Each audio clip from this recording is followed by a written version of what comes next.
As a woman, I'm going to tell you a little secret. I have boobs. And I wear sports bras. And sports bras control our bodies when we go running. But women who are trans are not my body. I'm not going to buy something off of a man who is now trans woman based on the fact that she happens to enjoy sports bra when she doesn't have the same body parts. It just doesn't make any sense. Why would Anheuser-Busch, why would Nike think this sells? I'm confused as to why any woman would look at a trans woman and say, oh, yeah, I got to get that sports bra. I don't understand. I mean, for branding purposes alone, you are trying to sell. Isn't that what this business is all about? I was gonna say Julie Banderas is close in figuring out what's going on here, but she wants to let everyone know that she's got boobs, and apparently, if Nike doesn't show off sports bras and leggings that directly identify and match to her standards and who she is, then that means it's time to complain. Because, you know, Nike makes everything for one person, Julie Banderas, and everyone looks exactly like Julie Banderas. Still, this is what they're mad about, the latest marketing strategy that's going on that had people upset because Dylan Mulvaney has another partnership. Watch.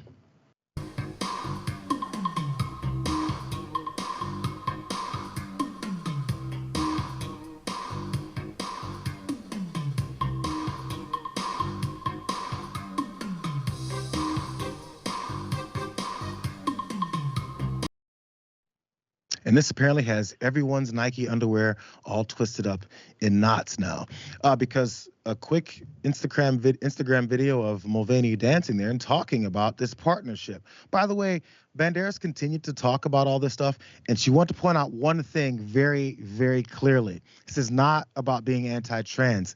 This is about men versus women. I want you to think about that as you hear her talk about how this is not about being anti-trans, and then her saying something that's very anti-trans. Watch. I don't believe that the critics are all just because they're anti-trans. It's not a matter of that. Right? It's not about anti-trans, and I want to make that very perfectly clear. It's not about anti-trans, and I want to make that very perfectly clear. Meanwhile, I'm not going to buy something off of a man who is now trans woman. It's not about being anti-trans, Jessica. It's about me calling trans women men, even though that's not who they are. But it's not anti-trans at all. Actually, I believe her. She doesn't know that that's anti-trans. That makes sense. That would actually make sense, JR. I'm more concerned with what she said earlier. She was like, sports bras, you know, when you wear them and you have boobs and you put the sports bra on and you go running, the sports bra controls you when you go running. Controls you? What? What kind of Iron Man stuff is this? My sports bra does not control me when I'm running. She just is not thinking before she speaks whatsoever. Yeah, it's not an anti-trans statement. It's just that she ain't got no titties. That's my problem. But here's the thing. You buy acne products from people with really clear, beautiful skin. They get sponsorships all the time. And we're like, wow, I should buy that. It seems to be working. Like, people who don't use the products that they're paid to sell happens all the time on the internet. You're only talking about this because you're uncomfortable because this is someone who is trans. Like, it's very obvious. And the Bud Light thing's crazy because I was a bartender. Everybody drinks Bud Light. And like the common sentiment around this is like, yeah, everybody should do whatever you want. I'm just going to use the products that I like. The media is trying to make it something way bigger than it is politically. Well, I want to give you some proof of that, because remember that you mentioned the Bud Light. You mentioned the media making a big deal of it, specifically pundits and conservative media making a big deal of this. Because as I mentioned, Mulvaney also has that partnership with Bud Light. Remember last week, Kid Rock was shooting up a few cases of Bud Light with some big gun, because that makes some sense. Buy some Bud Light and shoot it up. Sure, that's part of the protest. I think you guys saw this. Richard Ojeda was one of the few people who pointed this out. He tweeted, "There's always receipts here." Here's Kid Rock enjoying a Bud Light next to a drag queen. That drag queen name was Wanda. This is back in 2003, 20 years ago. And there's so many ironic things here. He's sipping on a Bud Light, very fittingly there, sitting and standing next to a drag queen. Wasn't afraid, wasn't ready to shoot anybody up, wasn't losing his hair over it, wasn't losing his mind. But you know what? Now that we've got politicians and pundits talking about it, he's pissed off. Can't wait to shoot up some Bud Lights because of a trans person that got a partnership with Bud Light. it's almost like he doesn't actually care, and what this is performative. This was the funny part about this, though. This YouTube channel called Demons Row, they actually pointed out one small part about this. I think this guy is a supporter of Kid Rock. He just doesn't know what to make of it. This was funny. This picture here everywhere, and saying that he's a hypocrite, and it's tough, man, when you have pictures like that. And why did it have to be an actual Bud Light? That's crazy.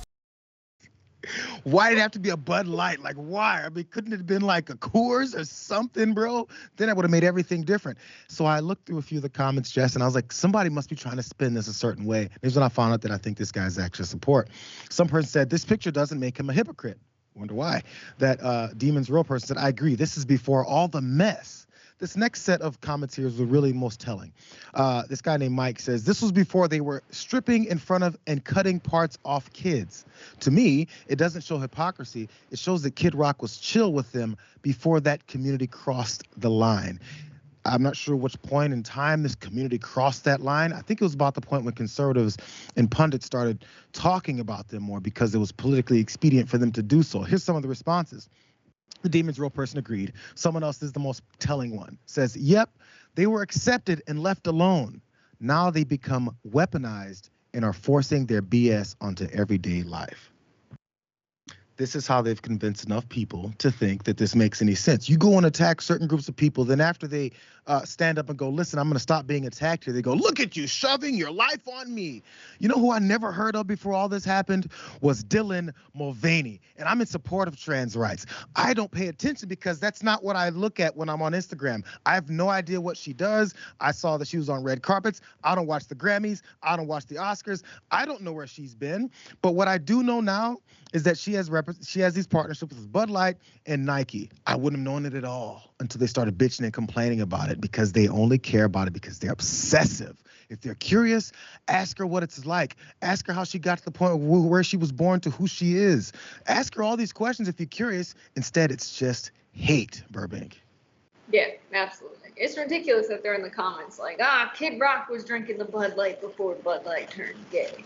And it's like, this is just more advertising for Bud Light. I think that's what these people don't understand. And not to mention, people saying they're going to go and drink other beers is having members of the right finally aware of the monopolies we have in the United States and how parent companies work. Because if you want to not drink Bud Light, you've got to not drink, 20 of the other major beers that you find in the store. And now the conservatives are talking about that. Oh, well, now Coors has come out with this rainbow flag as well on their can. What are we going to do? Maybe finally, this is what's going to align the right behind antitrust legislation. Ryan Grimm pointed this out this week. I think it's a brilliant observation. Maybe we can make this hate productive somehow. Or, once all the companies go woke, then all these conservatives will live much healthier lives. No livers being destroyed, no over drinking, fewer drunk driving accidents. All these things might be a benefit to society. Drink water, at least until Dasani decides to go woke.